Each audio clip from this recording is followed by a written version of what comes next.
Well, happy Mother's Day. Moms, you just brighten up the room. And I can see some sons and daughters kind of leaning over and snuggling up to their mom this morning. It's just a special spirit that they bring into the house, don't they? Especially into this house, moms being here. Hey, I want to ask you a question. Seeing it's Mother's Day, have you taken down your Christmas tree yet?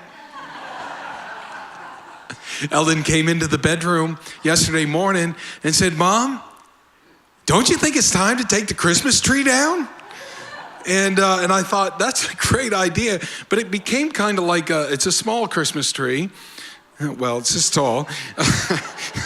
And it's like a nightlight. And so it just was a pretty nightlight, but the Christmas tree did need to be taken down. So we've started a new tradition in the Green Home to say, let's make sure we have all Christmas trees down by Mother's Day.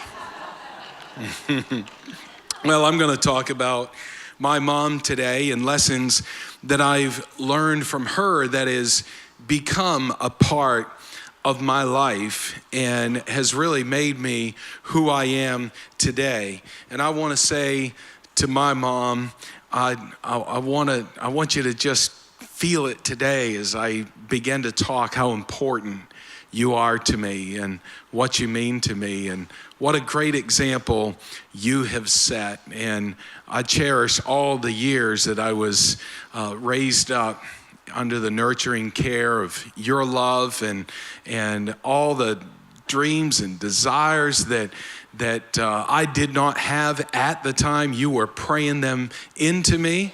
I'm living all of those out today, and I have you to thank for that. So I love you, Mom. This is a special day, and I just pray and hope that you enjoy it. And for all the rest of the moms, this is a special day for you. And as I begin to talk about lessons that I learned from my mom, maybe you are trying to build some traditions or some values in your home, in raising your children, that maybe some of these lessons that I talk about, you say, man, I want to grab a hold of that one. And I want to become really good at that one. A mom was going out from the first service, and there was one that was really special to her. And she said, I'm not very good at that, but I can see how it's had an effect on your life. And I want to pick that up from your mom and from this lesson and from this message that you spoke today. Would you pray for me? And I just think that's special. Today can be a life-changing moment for you. I don't want this just to be a nice Mother's Day. I want this to be a day where you can learn, you can change, you can be embraced, you can feel the Spirit of God leading you into a newness of life. Not just your life, but the life of your home, the life of your children, the life of the environment that you create as a mom. Because you know what? The Spirit of God chooses and desires and wants to move through you to be able to touch the atmosphere that you walk into. And you know, for the last 16 years, Beth has been the one that spoke on Mother's Day. And she said to me, she says, that's interesting how I have to, work really hard and prepare really hard for Mother's Day. And I said, well, I'll do it. And she said, good, okay. So that's how it happened. Here I am. This is what you got. And I think it's really appropriate though. And so honey, you can just enjoy that yellow chair as we talk about my mom and also a little bit about Beth as well. I want to bring a picture up of my mom, 79 years old. Isn't she beautiful? I love my mom. She is certainly to be honored today. I wouldn't be here if it weren't for her. And let me just say this too. I know you can say that in a physical sense, but after I was born, she was on a mission to pray that God would use me in the ministry. It's always what she prayed for me. And I'm here today, not just out of birth, but out of something she birthed in the Spirit through prayer and through how she raised me up. And so she is to be honored. As I go through these, I also recognize that there are some sons and daughters that are in the house that your mom experience is not like mom, the mom that I talk about. And I really ask the Lord to help me to pen some words down that would really help in the area of people that did not have a mom like I have. And I just couldn't seem to put anything down. This is a very delicate area. But I want to say this, that when Jesus died on the cross, he died for that marriage with his church, to create a family so that nobody would be without anything that they have need of. Jesus will tell us through the whole Bible over and over again, everything that we need comes through him. And he's given us his church. He's given us leadership. He's given us nurturing. He's given us love. And I hope today that if you did not have the embrace of your mom growing up, your mom cheering you on like my mom cheered me on, that you would just realize that in the family of God, you are embraced, you are loved, you are cheered on. And I just say shalom over you. Listen, there is a peace that can come over you, and there is a leadership and a path and a guidance that can come in front of you where you feel so supported. I don't want you to listen to anything the enemy would tell you. Well, this is my plot. This is my walk in life because this is what I was left with. You wasn't left with anything. You are called. You are beautiful. God has put a mercy and a grace on you to create your own future, you and him together. Don't let the enemy tell you that your future can't be something because of something that happened in your past. So I want you to just feel embraced today is a word that I want to use, and to feel loved and feel cheered on, because the church is here to nurture you and to speak words that will guide you and lead you in your journey of life. I thank God that we have Beth, and that Beth is able to be such an orator of not just words, but what comes up from the heart. Some people are good speakers. You hear what I'm saying? They're really good speakers. And then some people just, wear their heart right out on their words. And there's something nurturing and about that I don't know, it just gives you a self-esteem and makes you feel warm inside. And so God has put a mom in this house. He will not leave anything missing in your life. He will give you everything that you need. But I do want to talk about my mom, because there's a model that comes from my mom that also comes from spiritual moms. Now, my mom was my physical mom. She was also my spiritual mom. She's the one that led me in the ways of the Lord. And see, God will not leave you even motherless in that. God's put a mom in this house that constantly speaks and prays over and encourages and gives the words of wisdom that teaches you the ways of the Lord, so nothing should ever be missing in your life. I want to talk about some of these lessons. I have 7 of them. Can I do my favorite one first? And you might say, well, this doesn't seem like a favorite, but it really is. Mom taught us to work hard.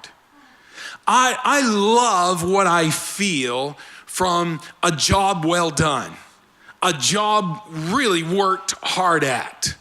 I've been in every single inch of every ditch out here in this whole 30-some acres. I've been in that ditch. I've laid pipe. I've had the shovel. I've had the pickaxe. And it wasn't because I had to. There were other capable people.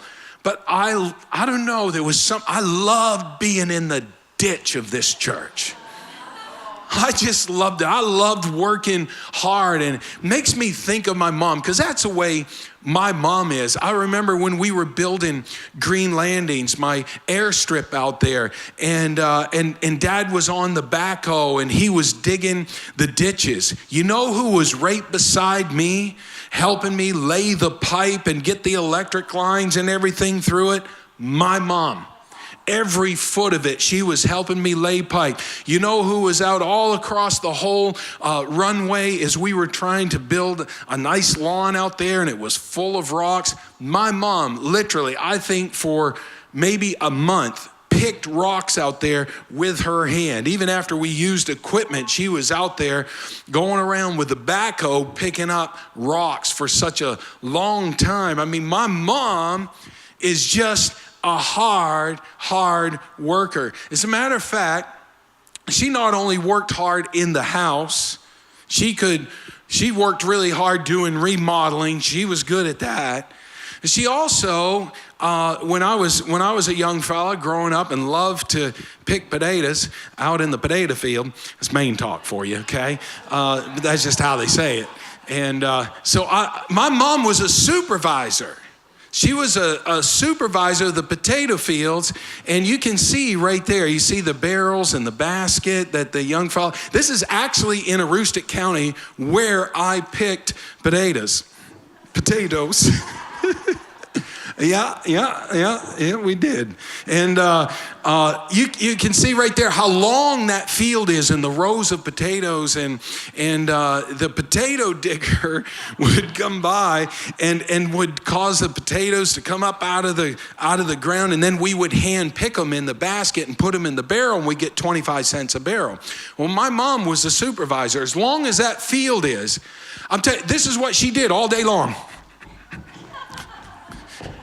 And I mean, you could, at any time, from picking potatoes, bent over the whole time, you could look up and you could see Mom. She was way down the other end of the field, but you knew she was coming by again because she'd pass you about 10 to 12 times every single day while you was picking potatoes. And what she was doing was she was monitoring all the people that were picking in that row, because you would get a section where you could pick potatoes. And you wanted to get as long a section as you could because you wanted to get as many barrels of potatoes. But if you got like 6 or 8 rows behind, my mom would come and she would change the section with a bush. So now you'd have a smaller section, but she wouldn't just do that to you. She would stay there until you got caught up, because nobody could pick potatoes as fast as my mom. I think she picked over those barrels that you saw, over 100 barrels one day. And it was just normal for her to pick 70, 80, 90 barrels of potatoes a day. And on top of that, still supervise the field. My mom was a machine. She was a worker. And that's where I get it from. Proverbs 31:15 says, she gets up while it is still night. She provides food for her family. She sets about her work vigorously, and her arms are strong for her task. She is clothed with strength and dignity. My mom is a great example of the Proverbs 31 woman. Can I give you my favorite? My favorite's number 2. Her homemade bread is the best on the planet. Are you kidding me? I mean, her bread is so good. And I know that probably a lot of moms, grandmoms, or whatever, make bread, homemade bread here today. And you're thinking, well, no, I'm sure my mom's bread is better than Pastor Kevin's mom's bread. Just take my word for it, you're wrong. It's just the way it is. She makes the best bread on the planet. I did some figuring over the probably 60 plus years that she has been making bread, because my grandmother, that's where she got it from. My grandmother made amazing bread, that my mom has made over 10,000 loaves of bread. There hasn't been a time that I've gone home or a week being raised up in my home. Homemade bread was normal. But I can tell you, all my elders, they've been up there. They've had mom's bread. I've taken people up snowmobiling. They've had mom's bread. And I got to tell you, we need nothing else. I mean, we have bread for our hot dogs. We have bread, homemade bread for our sandwiches. For breakfast, it's like, Mom, you don't even have to cook eggs. Let's just have homemade toast, like 6 slices a piece. It's amazing. I'm telling you, it's just that good. Mom, I love your bread. It's just absolutely amazing. No, here's my favorite. Number 3, she taught us how to enjoy the simplicity of life. I didn't grow up wanting unnecessary things. We never traveled to any place out of the state. We didn't wear expensive clothes. We would have new clothes every year, which some of that came from our own money, from picking potatoes, because they would let school out for a couple weeks and we would make money during that time. And then along with mom and dad's money, we always had new clothes, but nothing expensive. We rarely ever watched TV, not us kids. We played outside, we played on the lawn, we played out in the snow. We were just always outside. Mom was always creating activities for us 5 kids. And so we were just always playing, always active, always doing something. We would, Timmy and I and Carrie, we would build our own go-karts out of old junk lawnmowers. And my dad was a welder, and he could fabricate just about anything. He should have patented some of the designs that he's had over the years, but he would teach us boys how to weld and how to build things and how to take scrap metal and put stuff together. And so we would build our own go-karts, and we would just have so much fun doing those kinds of things. And we'd build our own playhouses out in the woods. And I don't ever remember wanting more than what I had. And what we had didn't really cost us anything. It was creativity and ingenuity to make good and to do excellent and cool and fun things with what you had. I mean, that was the life that mom and dad made for us, and they made sure that we had an exceptional fun time with the things that we could afford. In Luke chapter 12 and verse 15, Jesus said to them, "Watch out, be on your guard against all kinds of greed. Life does not consist in an abundance of possessions." Number 4, my favorite thing about mom, she modeled a spirit of unity.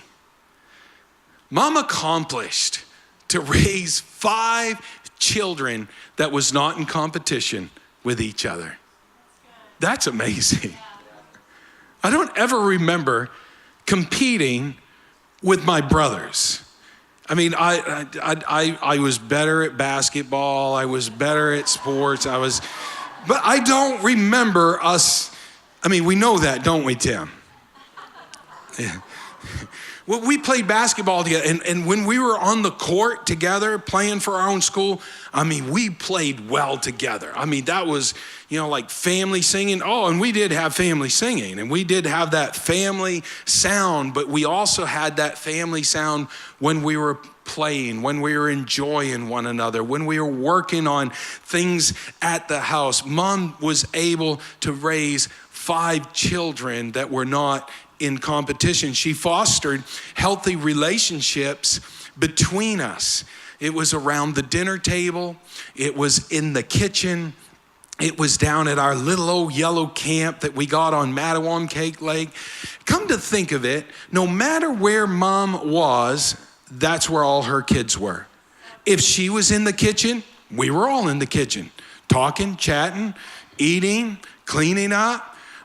If she was around the fire down at the camp, we're all around the fire. If she was in on the porch of the camp playing dice, well, it's time to leave the fire and go in on the porch, play dice, because mom's up in there playing dice. Mom created a spirit of unity everywhere that she went. And I promise you, it wasn't something that she beat into us, and she beat some stuff into me. It was an example of a spirit that mom had over us children that we loved. And still today, into our adulthood, we love to be around mom, wherever she is. Well, we'll sit for hours around the fire up at our camp into the late hours of the night and just talking and laughing, and then sometimes even being quiet, which is hard for the Green family to do, but being quiet and listening to a loon. Have you ever heard them?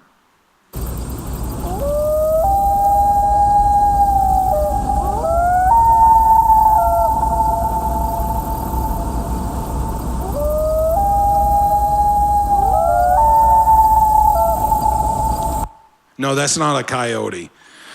That's a loon. I know he's like, you mean they enjoyed that? Oh, listen, when we started hearing the loons out on the lake, because if you've never seen a loon, it looks like a duck. You know, it's really beautiful. And they would just talk back and forth. Anybody out there know what I'm talking about? Anybody? Oh, good. All 12 of you. The rest of you, let me tell you a little bit about loons. It was just such a peaceful thing to hear the loons, because all the people that have studied loons say all they really do is just call out to the loon across the lake, I'm over here. And the other one says, yeah, I'm over here. And then the other one says, come over here and we'll talk. And then the other one says, well, let's meet in the middle. And that's all they do all night long. Isn't it nice? You'd had to been there. That's all I can say. You just had to been there. Psalms 133, verses 1 and 3. How wonderful, how beautiful when brothers and sisters get along. That's where God commands the blessing. Mom saw a secret in that. If I can raise my children to get along, and we all know as parents, is that like the biggest task? Just to get them for one family meeting to get along. But mom knew that if she could get us to get along, this scripture would unfold in our family and God would command a blessing on her children. Okay, now my favorite really is number 5. Mom was a worship leader. She was a worship leader in our home church up in Maine, but that isn't why I became a worship leader, because I grew up, I started leading worship when I was 16 years old, 15, 16 years old. And it wasn't because she led worship on the stage. My mom led worship in the car. She was always singing. My mom led worship in the kitchen. My mom led worship in the living room. My mom led worship upstairs while she was working. My mom just led worship everywhere that she went. My mom always had worship on her life. I mean, mom just knew how to put on the garment of praise, even when there was a spirit of heaviness in the home or in the family, or somebody was struggling or somebody was sick. She still put on. Sometimes you just gotta put it on. Mom, you can control the spiritual atmosphere of your home, and it won't feel like, when you're really controlling it is when you don't feel like you're controlling it. It's when you don't feel like even doing it. But if you put on the garment of praise, you got to put it on. I mean, it's just, you got to clothe yourself in it. Put on the garment of praise for the spirit of heaviness. You'll bring a peace and a grace into your home. My mom knew the art of worship and bringing that peace into her home. She didn't teach her children how to worship. She showed us how to worship. Now my favorite, number 6, Mom taught us sacrifice. Now sacrifice is not an easy thing, but it's a necessary thing. To be able to have the greatest things in life, it takes sacrifice. Back when I was making the sacrifice to sell my airstrip, sell my business, sell all the real estate that I had at the time to be able to start this church, that was so huge for me. But still, there was something in my heart that said, you have to do this. It was like Mom was talking to me. The Spirit was talking to me. But it was like Mom was talking to me because my mom knows sacrifice. And I was raised up in that sacrifice. I am the benefit of her sacrifice. But I look today at our church and I just think, this is so crazy awesome that I look back 16, 17 years ago, making that sacrifice, and the benefits and the fruit and how we flourished as the Green family and your families and everything that we're doing in this community, that wasn't much of a sacrifice. Oh, God will take our sacrifices and turn them into gold. Man, He will pour His blessing out upon our sacrifices. My mom, she studied to become an LPN just to get a job so that she could send my oldest sister, Julie, to college, because that's what she'd been praying for Julie. And the only way that she was going to be able to do that was to get a job, because all of Dad's resources from his job went to just taking care of the home and the family. And so we needed added money to be able to do that. And Mom sacrificed, and she studied, and she became an LPN. And then she started wanting to send me to a Christian school. And so she sent me out, so she kept the job. Now Julie has graduated. Now I'm trying to finish. And then my baby sister, Christy, she kept her job. She kept on working so that Christy could go to school. And then when she graduated, she finally rested from her sacrifice. But her sacrifice is what you see today. Her sacrifice is what you see in my sisters. She prayed over them and invested into them and sacrificed for them. And we are all pastors today, leading other people in the sacrifice that we learned from our mom. And I can tell you, the greatest things that I enjoy today are my sacrifices. And I can promise you the greatest things that you will enjoy in your life will be your sacrifices. Sacrifices for your children, sacrifices in your marriage, sacrifices at your work, sacrifices that you make for the betterment of your home. It will take a while for them to pay off. Some of them pay off really quick. But I look at way back then, some 40 years ago, when Mom was choosing to make those sacrifices, that here we are today in this church. I don't know if Mom even ever saw that, but she knew that blessing would be upon her sacrifice, and blessing she gets today.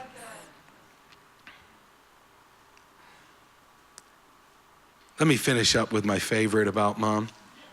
Number 7. And as I finish, I'll ask the band to come. Mom taught us to pray. Prayer is our life supply. Oh my, it's our life supply. I grew up hearing Mom pray in her bedroom, in the church, in the kitchen, in the car. Prayer was powerful in our house. And you could be assured, if someone was sick, something wasn't going well, Mom would engage prayer. If it was the kind of thing that Mom had to start pleading the blood of Jesus Christ, and some of you old timers, you know what I'm talking about. Just get out of Mom's way, because she's gonna pray through the whole house. She was gonna get connected with heaven and pray for God's presence and His power to bring redemption, to bring healing, to bring whatever it was that the situation required. My mom knew how to pray. It was just something that we did. We were a family of faith, and we were constantly shown how to engage our faith by Mom. And the number one engagement of our faith was prayer. Prayer is so powerful. I remember when I was just a little boy and I found out the day that my mom came back from the doctors and she was diagnosed with cancer. Didn't know exactly where all that was going. It was starting to spread through her chest and into different lymph nodes, and it was spreading from one scan that she would have to the next scan. But I got to tell you what, she kept her head up because she had to pray. She couldn't look down, she had to look up. And she began to pray, and she told everybody else she was praying. She would ask her friends to pray. The church was praying. Everybody was praying. And she was believing. She wasn't asking why. She never complained. She just prayed. End of story. She's 79 years old today, and she is still going like a machine. She's amazing. Touched and healed by the blood of Jesus and prayer, the power of prayer. I can tell you right now, some of them genes that was in her spiritually flowed down through, and Emmy got it. Emmy got it because she never hung her head. She lifted her head. She prayed. She believed. She asked God for a miracle. She never asked why. She said, I'm just looking for a miracle. That's the only journey that I'm on. I'm looking for a miracle. Mom taught us how to look for that miracle. Thank God for a mom that knows how to pray. Mom, if you haven't learned how to get on your knees and pray on the behalf of your children or your family or your marriage, I pray that this one inspires you more than anything else. It'll take sacrifice, it'll take time, but my goodness, it pays off. The life supply of your marriage, of your family, of your children, your destiny is connected to the God that you pray to. And if you pray, I can tell you, you'll have a connection with heaven. And He will send you the answers that you need. Now, just as we close here in prayer, I want to just talk to my wife for a second, because I so appreciate the voice that she has in this church, and it's a nurturing voice. It's a nurturing voice. I tell her all the time, and it's not because she's my wife, she's my favorite speaker. I just can't wait for her to speak. Do you know, in the last 4 months, she has spoken more in the last 4 months than she has the last 2 years. And God is starting to really do a work through her life and through her voice. And honey, thank you for being a model mom, not just to my children, but that you make the sacrifice and you allow God to flow through you and to pour out onto so many. And your sacrifice to others is the benefit of our home. Your sacrifice to others and the time that you take for others, because you wouldn't have to if you didn't want to. But I know that you want to, and I know that you're called to it. And it also returns to us as the benefit of our children. So thank you for being that model.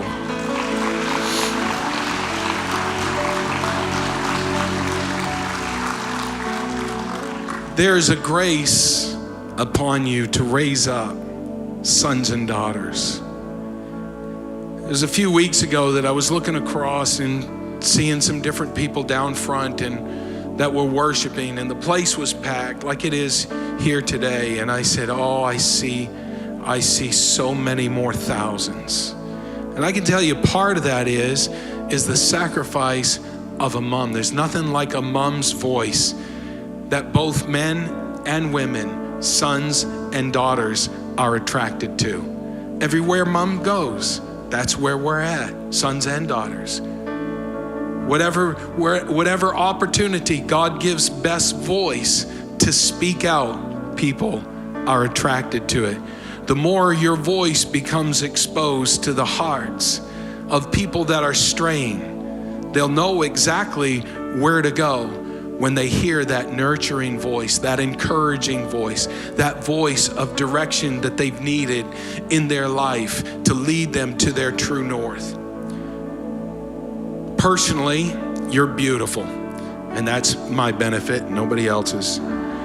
It's my benefit, but your spirit is beautiful. And there is something beautiful that just comes upon you every time you get around people.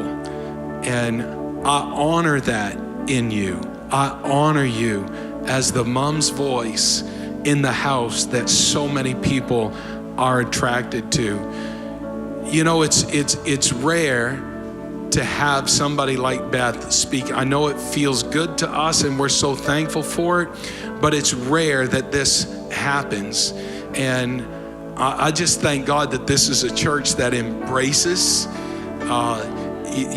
wives and women in ministry and the calling that they have on their life. My goodness, we'd only be 1/3 as good as we are if we didn't have the voice of women in this church. What great women leaders we have in our church. And so today, while you're sitting right there, I got some flowers that I want to give to you and bless you with, and it's a card along with it. You just stay right there.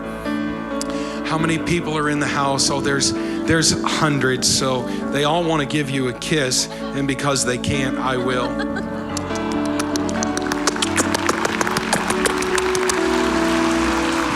This is my quickest 1,000 kisses. I'd like to have everybody stand if they would, please.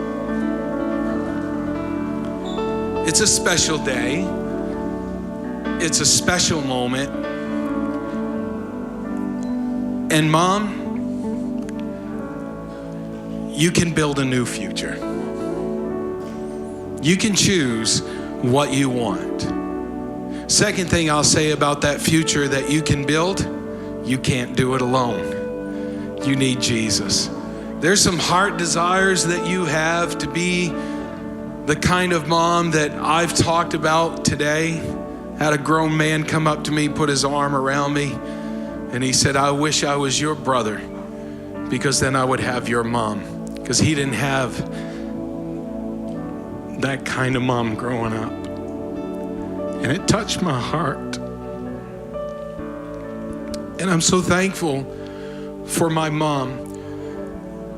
But there is a spiritual thing that can happen in your heart and your life right now, because he went on to say that message meant so much to me. Because I do feel loved and I do feel embraced. And somehow I got embraced by Jesus. I got into a relationship with Jesus, and here I am today. Some of you haven't found that embrace yet, but you can have it if you'll reach out for it. He won't leave you without. His promise to you is nothing missing, nothing broken. He wants to heal you of both of those today. You might feel like something's missing. He will fill the gap. Not only will he fill the gap, he will make you feel loved and embraced like no earthly being could ever embrace you. And I want you to accept his love today.